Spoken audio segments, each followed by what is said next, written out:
Hello friends, welcome to my channel Sangram for Loikhole আপোনাক স্বাগতম জনাইছো মই এই চিকিৎসকৰ মনৰ কথাৰে অনুষ্ঠানটোৰ মাজলৈ লৈ আহিছো আজি এজন বিশেষ চিকিৎসক তেওঁৰ লগত আমি চিনাকি হ'ম তেওঁৰ লগত কথা পাতিম তেওঁৰ মনৰ কথা আমি জানিবলৈ চেষ্টা কৰিম মোৰ এই অনুষ্ঠানৰ মাজেৰে কি কিয় কেনেকৈ আমি দৰ্শকৰ মাজলৈ লৈ যাম আপোনালোকে চাই থাকিব এই চেনেল সংগ্ৰাম ফৰ লক্ষ্য আহকচোন আমি এই ভিডিঅটো ষ্টাৰ্ট কৰো স্যাৰ আপোনাক আমাৰ অনুষ্ঠানলৈ স্বাগতম জনাইছো নমস্কাৰ চিকিৎসকৰ মনৰ কথাৰ অনুষ্ঠানটোৰ মাজলৈ আমি কিছুমান দৰ্শকক উদ্দেশ্যে কিছুমান বস্তু বেমাৰ কি কিয় কেনেকৈ সেইটোৰ ওপৰত আমি ৰাইজলৈ লৈ যাম আজি মই আপোনাক এটা বিশেষ বেমাৰৰ ওপৰত আমি কিছুমান কথা পাতিম যিটো সৰ্বসাধাৰণ মানুহে বহুত ভুক্তভোগী সেই এটা বেমাৰ স্যাৰ জণ্ডিছ জণ্ডিছৰ বিষয়ে আমি আপোনাৰ পৰা জানিব বিচাৰিম জণ্ডিছ আচলতে কি একদম সূক্ষ্মকৈ আমি যদি আপুনি বুজাই দিয়ে আমাৰ দৰ্শকক জণ্ডিছ হৈছে জেনেৰেলি যেতিয়া আমাৰ চকু হালধীয়া পৰে গাৰ বৰণটো হালধীয়া হয় পেচাবটো বহুত যদি গাঢ় হয় আৰু অলপ দুৰ্গন্ধ হয় তেতিয়া আমি ভাবোঁ এইটো কোৱা যায় যে পেচেণ্টৰ বা মানুহজনৰ বা ৰোগীজনৰ জণ্ডিছ হৈছে বুলি চ' জণ্ডিছৰ লক্ষণ হয় জেনেৰেলি খাবলৈ মন নোযোৱা বহুত ভাগৰুৱা ভাৱ অনুভৱ কৰা আৰু কেতিয়াবা কেতিয়াবা জ্বৰ আহে আৰু পেটৰ বিষ আহিব পাৰে চ' তাৰ জণ্ডিছৰ ঔষধ দুই প্ৰকাৰ আছে এটা যেতিয়া আমি গাঁৱত মানে মানুহবোৰে চকুত দেখি জণ্ডিছবোৰ গম পায় সেইটো অলৰেডি মানে দেখি পোৱা জণ্ডিছ আৰু কেতিয়াবা এনেকুৱা থাকে আমি লেবৰেটৰীত পাওঁ কিন্তু চকুৰে আমি নেদেখোঁ সেইবিলাকক আমি লেটেণ্ট জণ্ডিছ চ' সেই জণ্ডিছবোৰ জেনেৰেলি যোনবোৰ মানুহৰ অলপমান হিমগ্ল'বিন ই ডিজিজ থাকে যাৰ ব্লাডটো নিজে নিজে অলপমান নিজৰ ভিতৰতে মানে ভাঙি থাকে বেলেগ কাৰণৰ কাৰণে জন্মগত ৰিজনৰ কাৰণে চ' তেখেতসকলৰ জণ্ডিছ এনেই অলপমান 2, 3, 4 এনেকৈ থাকিব পাৰে কিন্তু চকুত নেদেখে সিহঁতে কিন্তু বৰ এটা চিন্তা কৰিব নালাগে জণ্ডিছ আছে বুলি যে কিবা সাংঘাতিক কিবা এটা হৈ যাব কাৰণ সেইটো জন্মগতভাৱে হয় আৰু যদি কিবা এটা বেমাৰ হয় বা এনে ষ্ট্ৰেছ পৰে তেতিয়া সেইটো অলপ বেছিকৈ যাব পাৰে যদি নৰ্মেল থাকে তেতিয়া এৰাউণ্ড 2, 3 এনেকুৱাত থাকিব কিন্তু এই 2, 3 থাকিলে যে কোৱা যায় মানে লেবৰেটৰী ৱাইজ যে জণ্ডিছ আছে বুলি কিন্তু তেখেতৰ কাৰণে তেনেকুৱা হানি একো নহয় চ' জণ্ডিছ বহুত কাৰণেও হ'ব পাৰে তো মেজৰিটি মানুহৰ আমি যোনবোৰ জণ্ডিছ দেখোঁ সেইবিলাক খোৱা বোৱাৰ অনিয়ম অসাৱধানতাৰ কাৰণে বেছিকৈ হয় আৰু সেই জণ্ডিছটো হয় বেছিকেলি পৰিষ্কাৰ পৰিচ্ছন্ন নথকাৰ বাবে বহুত মানুহক আমি দেখোঁ যে কুঁহিয়াৰ ৰস ৰাস্তাত গৰম হৈছে বুলি খায় বা এনেই ঘুগুনি চুগুনি কিবা কিবি খায় তো সেইবিলাকৰ পৰা বহুত মানুহৰ জণ্ডিছ হয় আমাৰ এক্সপিৰিয়েঞ্চ ফালৰ পৰা আমি যেতিয়া দিল্লীত আমি লিভাৰ ট্ৰান্সপ্লাণ্ট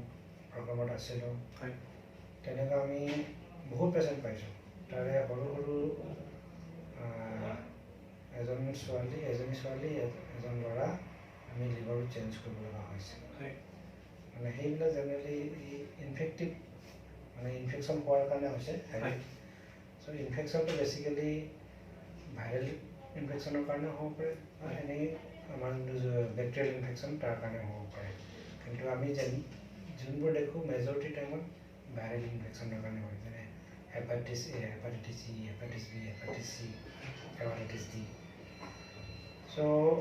এই যে hepatitis B, C, D, E সেইখিনিৰ কাৰণে জেনেৰেলি আমাৰ সৰু বাচ্চাকে হেপাটাইটিছ B আৰু C কাৰণে ইমিউনাইজেশ্যন কৰা যায় চ' সেইটো কাৰণে হেপাটাইটিছ B আৰু Cৰ পৰা জেনেৰেলি ল'ৰা ছোৱালী জণ্ডিছ ডেভেলপ নকৰে আজিৰ যুগত বহুত কম হয় যদি আগতে ভেকচিন লোৱা নাছিলে বা বেলেগৰ পৰা এক্টিভলি পাইছে যদি ইনফেকশ্যন নিজৰ গাত পৰিছে তেতিয়া হ'ব পাৰে আদাৰৱাইজ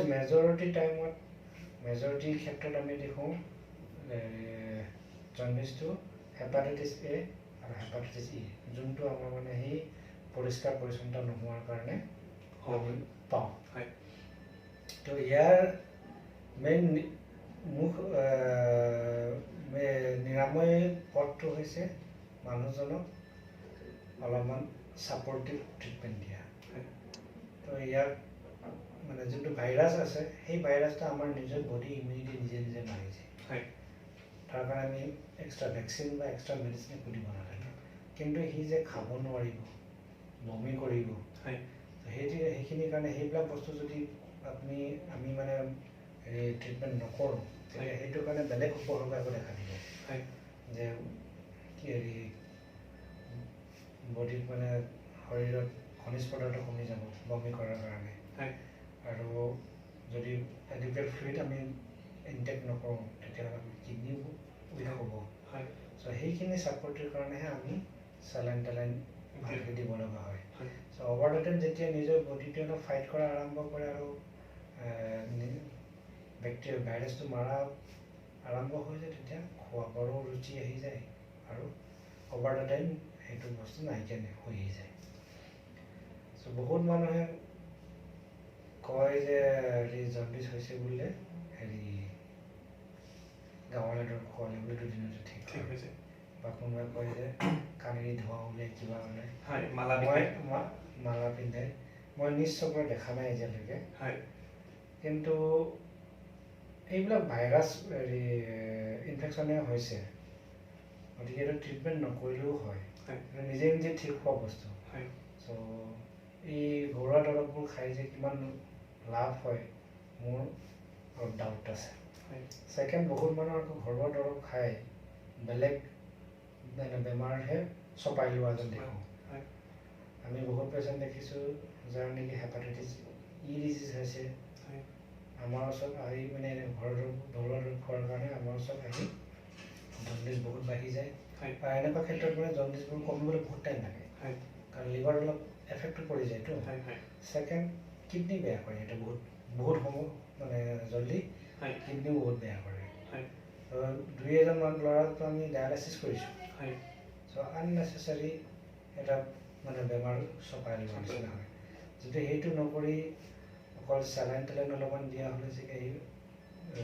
কমপ্লিকেশ্যনবোৰ আমি এভইড কৰিব পাৰিম সেইটো কাৰণে মই ৰাইজক অলপ বিনম্ৰ অনুৰোধ কৰোঁ যে অপ্ৰয়োজনীয়ভাৱে ঘৰুৱা মেডিচিনটো যাতে যেন প্ৰয়োগ নকৰে আৰু বহুত কাৰণ আছে যে জণ্ডিছ হোৱাৰ এইখিনি মই যিখিনি কৈছোঁ যে মেডিকেল জণ্ডিছ বুলি কয় আৰু এটা আছে চাৰ্জিকেল জণ্ডিছ চাৰ্জিকেল জণ্ডিছটো এনেকুৱা যোনবোৰ আপোনাৰ চাৰ্জাৰী কৰিলেহে ভাল হয় যে গলব্লাডাৰ ষ্ট'ন আছিলে ষ্ট'নটো আকৌ শ্লিপ হৈ জণ্ডিছ টাইপত আহিলে তো সেই ষ্ট'নটোত আৰু কোনো মেডিচিন দি ভাঙিব নোৱাৰে যদি কোনোবাই যদি এনেকৈ কয় মই মোৰ মানে ইমান পঢ়া শুনা ইমান ৰিচাৰ্চ কৰা আহিছোঁ তাতে অলপ ডাউট হৈ যাব আৰু সেই পাথৰ চাথৰবোৰ যেতিয়া হয় সেইটো যদি মেকানিকেল আইডিয়া আমি আজিকালি এণ্ডস্কপি কৰি উলিয়াব পাৰোঁ এণ্ডস্কপি কৰি উলিয়াই দিলেহে সেই জণ্ডিছটো কমিব কিয়নো বহুত ক্ষেত্ৰত এনেকুৱা হয় কেঞ্চাৰৰ কাৰণে জণ্ডিছটো হয় চ' তেতিয়া আকৌ কেঞ্চাৰটোৰ অপাৰেশ্যন কৰিলেহে জণ্ডিছটো কমিব চ' সেইটো কাৰণে জণ্ডিছ হ'লেই যে নাই এইটো ঘৰুৱা দৰৱ খালেই ভাল হ'ব বুলি ঘৰত বহি থকাটো অনুচিত জণ্ডিছ হ'লে কিহৰ কাৰণে হৈছে কাৰণটো জনাটো বহুত ইম্পৰ্টেণ্ট চিকিৎসকৰ ওচৰলৈ তেতিয়া আহিব লাগিব জনাটো বহুত ইম্পৰ্টেণ্ট আৰু সেই হিচাপত আমি ট্ৰিটমেণ্ট কৰিব পাৰোঁ আপুনি ছাৰ দৰ্শকক আমাক এইটোৱে আমি জনাব বিচাৰোঁ যে জণ্ডিছ হ'লে আমাৰ গাঁৱত কি কৰে চকু হালধীয়া হ'লে মানে জণ্ডিছ আৰু তেওঁক গাঁৱলীয়া ট্ৰিটমেণ্ট খুৱাব লাগে গছৰ শিপা হওক বা গছৰ পাত হওক দাইলৰ পাত হওক যিকোনো বস্তু খুৱাব লাগে কিন্তু সেইখিনি হৈ এটা ষ্টেজ পাৰ হৈ যায় যিটো মানে নিজৰ ইমিউনিটি বঢ়াব লাগে সেই সময়খিনিত আকৌ সি ছাইড এফেক্ট আৰম্ভ কৰে